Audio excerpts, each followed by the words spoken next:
প্রতি বছরের মতো এই বছরও বোলপুরের শান্তিনিকেতন রোডের মিশন কম্পাউন্ডে অবস্থিত মাতৃপ্রাসাদে ভক্তি ও আচার অনুষ্ঠানের মধ্য দিয়ে পালিত হলো শ্রী শ্রী জগন্নাথ দেবের পবিত্র স্নান যাত্রা উৎসব।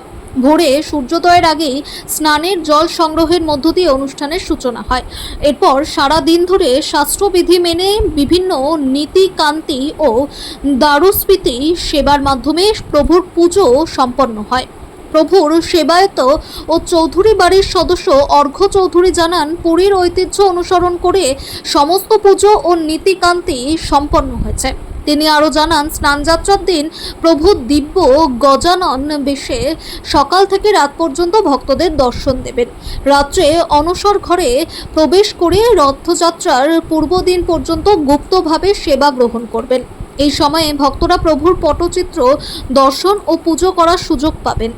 রথযাত্রার দিন প্রভু রথারূঢ় হয়ে ভক্তদের দর্শন ও আশীর্বাদ প্রদান করবেন।